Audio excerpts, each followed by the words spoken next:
Gimana caranya polisi menyimpulkan kalau ini adalah budir padahal jelas ada luka di wajahnya dan juga tidak ada kursi di bawah kakinya?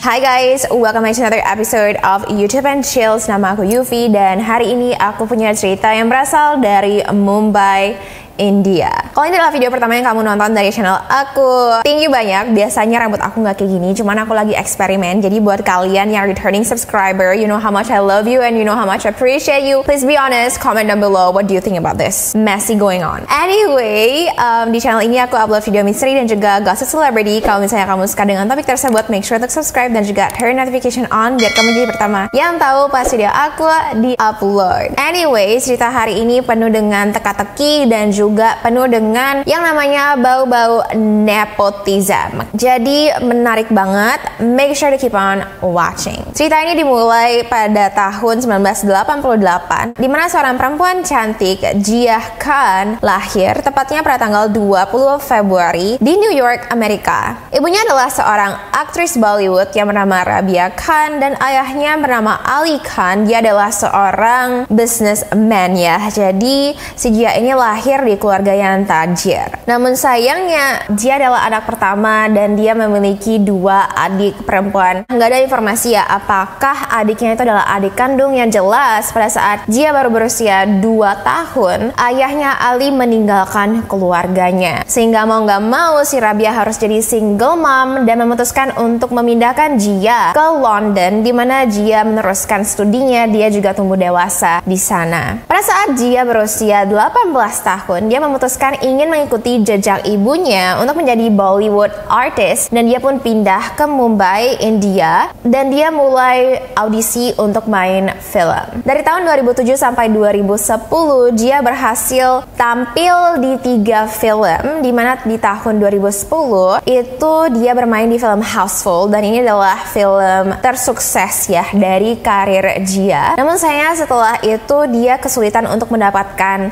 job lagi. Kenapa? Karena setelah Houseful, si Jia merasa kalau dia dilecehkan oleh direktur film dan dia pun melaporkan direktur film itu ke polisi India. Dan kamu tahu lah ya, di India itu korupsinya tinggi sehingga bukannya direktur film itu ditangkap dan juga diadili, malah si Jiahnya diboykot di semua Bollywood. Jadi dia nggak bisa lagi dapat job, direktur film itu juga sama sekali nggak ditangkap, dia paling cuman bayar uang ke polisi aja dan dia bebas. And yeah guys, like stuff like that. Sehingga si Jia pun berpikir ya kalau oke, mungkin untuk menjadi Bollywood artist itu sudah nggak mungkin lagi. Jadi dia udah berpikir kalau oke, aku harus cari plan B gitu. Meskipun begitu, si Jia tetap tinggal di Mumbai berharap kalau suatu hari reputasinya akan kembali putih lagi di mana dia tidak akan diboykot oleh Bollywood lagi. Sampai tahun 2012 ya, suatu hari si Jia itu main Facebook kan. Zaman-zaman tersebut masih zaman Facebook banget dan dia menerima Facebook request dari seorang laki-laki yang familiar. Laki-laki ini bernama Suraj Pancholi dan Suraj ini bukan anak sembarangan ya. Jadi dia itu adalah anak dari 2 aktor Bollywood yang terkenal di masanya. Ayahnya bernama Aditya Pancholi dan ibunya bernama Zarina Wahab. Nah, pada saat si Jia menerima friend request tersebut, dia pun mulai chatting dengan si Suraj dan tampaknya mereka connect ya. Gak lama kemudian mereka pun pacaran dan Suraj yang pada saat itu belum masuk ke dunia Bollywood, dia sudah dikategorikan sebagai nepo baby. Dimana kamu tahu dong ya, kalau misalnya orang tua seorang anak itu adalah aktor, aktris di Hollywood maupun di Bollywood, pasti untuk mengakses ke dunia selebriti pasti udah gampang banget ya. Seperti misalnya anak Raffi Ahmad gitu ya. Oke, kayak sudah gampang banget untuk dia masuk ke dunia Hollywood. Nah, kalau kamu nggak tahu apa itu nepo baby, aku bakal masukin satu cuplikan video TikTok yang menurut aku kocak banget dan ini lucu banget. Kamu nonton aja. Menurut lu nepo baby itu apa sih? Nepo baby apaan anjing, gue belum tahu gue. Nepotisme baby. Nepo baby itu Ya nepotisme. Ada di sini. Dari Wikipedia. Anak-anak yang punya ordal tapi ordalnya ada hubungan darah. Orang tuanya punya privilege terus anaknya tinggal ngikutin aja dari belakang. Inherit kekayaan dari orang tuanya. Punya privilege lebih alias duitnya banyak dari kecil. Gain wealth atau social status karena keluarga. Itu siapa Nepo Baby di Indo? Wah agak bahaya kalau gue sebutin kayaknya ya.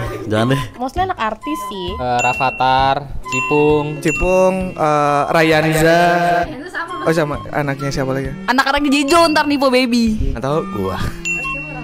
Yang punya Indomaret. Enggak lah, bohong. Bener gue gak masalah lah, maksudnya ya lu bersyukur dan lu bisa memanfaatkan orang tua. Ada juga kan yang orang tuanya udah terkenal, anaknya jadi pengangguran biasa juga ada. Intinya Nepo Baby, lu gak katro menurut gue respect sama lu. Jadi kamu udah tahu dong ya apa itu Nepo Baby. Basically anak Raffi Ahmad kalau misalnya udah tumbuh dewasa kayak gitu deh. Yang hidupnya itu kelihatannya gampang banget dan juga semua biayanya itu ditanggung oleh orang tua. Dan dia juga bisa beli luxury branded, bisa jalan kemana-mana, makan di mana aja, etc. Nah si Suraj ini dia pun pacaran dengan si Jia selama 9 bulan. Dan dari luar tampaknya hubungan mereka baik-baik saja dan romantis banget dong ya. Cewek-cewek maupun teman si Jia yang melihat hubungan Jia dengan Suraj pastinya itu supportive banget. Dan I guess maybe a little bit jealous, kayak pingin dong ya bisa pacaran dengan seorang Nepo Baby yang memiliki segalanya. Kalau misalnya nikah sama dia itu hidupnya pasti sudah guaranteed gitu lah ya, kayak Sofia Richie dengan Elliot Grange. Namun kenapa 19 setelah mereka pacaran, tepatnya pada tanggal 3 Juni tahun 2013 jam 11.20 malam, Rabia yaitu ibu Jia menemukan Jia meninggal gantung diri di kamar tamu rumah mereka. Jadi cukup grafik ya, si Jia itu ditemukan menggantung diri di kipas angin kamar tamu dan lehernya itu diikat dengan kain dupata. Ini adalah kain tradisional yang dikenakan oleh wanita India. Dan ketika Rabia menemukan anaknya dalam keadaan tersebut, dia langsung memegang kaki si Jia yang sudah menggantung gitu ya. Dan dia masih rasa kalau kakinya tuh masih hangat gitu loh. Dia langsung teriak, tetangga pun mendengarkan teriakannya, tetangga langsung datang dan tetangga langsung mencoba untuk menggunting kain dupata tersebut dari leher si Jia. Namun sayangnya ketika Jia diturunkan, meskipun kakinya masih hangat, namun dia sudah meninggal. Gak lama kemudian polisi datang, polisi pun langsung mengamankan TKP dan mengumpulkan bukti-bukti lah ya, seperti sampel-sampel DNA, memfoto-foto barang bukti, ada apa saja yang terjadi. Polisi mendokumentasikan semuanya. Namun sebagai seorang ibu, si Rabia nggak yakin dan dia nggak percaya kenapa Jia itu mau menggantung diri, kayak nggak make sense banget. Jia baru berusia 25 tahun, dia juga nggak kelihatan depresi gitu ya. Dan juga si Jia itu udah bilang ke ibunya kalau pada jam 12.30 nanti dia bakal jemput adiknya di airport. Jadi kayak nggak mungkin banget seorang Jia yang udah punya plan bakal ngapain 1 jam kemudian tiba-tiba ngutusin untuk gantung diri. Dan juga anehnya ketika ibunya ngelihat itu nggak ada kursi di bawah kaki si Jia, sedangkan Jia itu kan tingginya 165 ya, 1,65 meter, dan kamarnya itu kan tingginya 2 meter lebih gitu ya. Gimana caranya dia bisa manjat dan juga kayak menggantung lehernya gitu kalau di bawahnya itu nggak ada kursi. Dan ditambah lagi jendela kamarnya itu terbuka lebar padahal AC lagi nyala, jadi kayak nggak make sense gitu loh buat si ibu Jia ini. Dan juga pada saat Rabia menemukan anaknya yang sudah dalam keadaan tewas, itu ada memar di dagunya, ada bekas goresan di bibirnya, kayak ada goresan, terus kayak luka darah gitu. Jadi kayak nggak make sense gitu loh, kayak kalau misalnya dia mau gantung diri kan pasti kan nggak ada luka dan nggak ada memar di dagunya gitu ya. Kenapa ada hal-hal yang semacam itu? Ditambah lagi ketika forensik mengotopsi tubuh Jia, ditemukan juga ada luka memar di tangan Jia. Jadi kayak adalah beberapa kejanggalan yang nggak make sense. Namun ketika polisi mengecek CCTV, ya memang benar saja Jia adalah satu-satunya orang yang keluar masuk kamar tamu di rumahnya. Namun ibunya si Rabia mengatakan kalau oke, dari pintu depan angle-nya memang benar kalau Jia sendirilah yang masuk dan juga keluar dari kamar tamu tersebut. Namun di pintu belakang kita itu nggak ada CCTV, jadi mungkin banget dong ya misalnya ada orang yang memiliki intensi jahat gitu masuk dari pintu belakang, kita juga nggak bakal tahu karena nggak ada CCTV di sana. Dan ditambah lagi ketika tim forensik datang untuk mengumpulkan sampel dan bla bla bla, tim forensik menemukan ada sampel daging manusia di dalam kuku Jia yang bukan milik Jia. Tim forensik sudah mengumpulkan sampel DNA tersebut, namun ketika Rabia meminta hasil tes DNA itu, secara misterius sampel daging itu hilang. Ya, jadi kalau misalnya sampai sini kamu udah tahu lah ya, kira-kira endingnya itu bakal seperti apa. Jadi kayak hal-hal yang penting itu bisa secara otomatis kayak hilang aja gitu loh. Dan ini adalah rekaman terakhir Jia pada pukul 10:56 malam. Kita bisa lihat kalau si Jia itu memakai baju tracksuit gitu ya. Dia melewati pintu depan menuju ke kamar tamu. Namun anehnya ketika tubuhnya ditemukan, si Jia udah nggak pakai baju tracksuit itu lagi. Dan sampai hari ini tracksuitnya tuh nggak bisa ditemukan. Jadi kayak aneh banget ya, kalau memang dia mau gantung diri, kenapa dia ganti baju dulu? Ketika polisi menyelidiki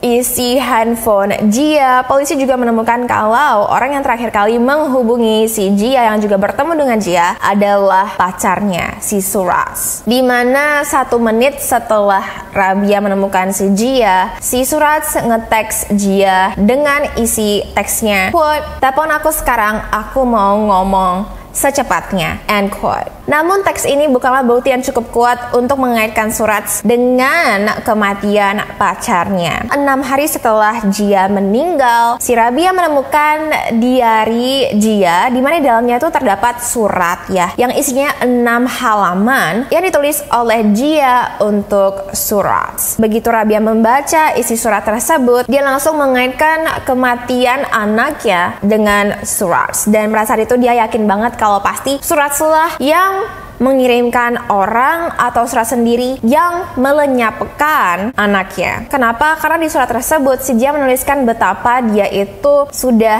dibohongi oleh si Suraj berkali-kali. Suraj itu hanya sibuk main cewek aja, sibuk party saja, dan juga si Suraj itu sampai-sampai memukul si Jia, membuat tubuhnya memar ketika dia lagi mabuk. Dan juga yang paling parah, di bulan Januari tahun 2013 tersebut, Jia menemukan kalau dia hamil anak Suraj. Namun bukannya Suraj bahagia atau gimana, dia malah paksa si Jia untuk aborsi. Dia pergi ke rumah sakit dengan si Jia dan dia minta pil untuk mengaborsikan anaknya sendiri. Dan bagian terakhir surat ini membuat aku simpati banget ya sama si Jia, karena kamu bisa lihat kalau sebenarnya dia itu beneran tulus sayang sama si Suraj, namun suratnya itu yang kayak aduh loser banget. Anyway, aku bakal bacain quote. "Aku hanya berharap kamu mencintaiku seperti aku mencintaimu. Aku bermimpi tentang masa depan kita. Aku bermimpi tentang kesuksesan kita. Namun aku meninggalkan tempat ini sekarang dengan mimpi yang hancur dan janji palsu. Yang aku mau sekarang adalah tidur dan gak bangun lagi." End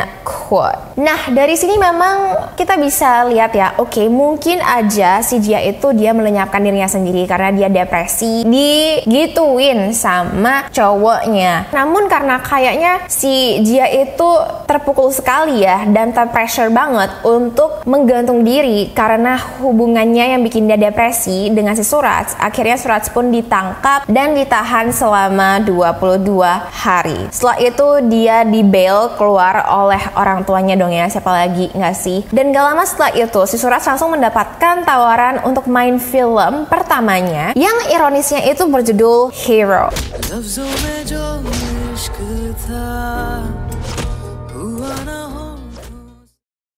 Di sini kita bisa lihat ya, permainan nepotisme mulai terjadi, di mana setelah si Suraj itu keluar dari penjara, padahal masih ada tuduhan tersebut ya, dia malah ditawarin untuk main film. Dan setelah itu kepolisian langsung dengan cepat menutup kasus ini dengan alasan gak ada bukti yang cukup kuat untuk menangkap si Suraj. Kenapa? Polisi bilang kepada Rabia, mereka bilang kalau memang anak kamu terpukul banget, kenapa dia nggak mutusin si Suraj aja aja gitu loh, kenapa dia malah mutusin untuk bunuh diri. Jadi kayak seakan-akan polisi itu kayak nggak salahin surat sama sekali, kayak polisi itu ngeblame si dia gitu.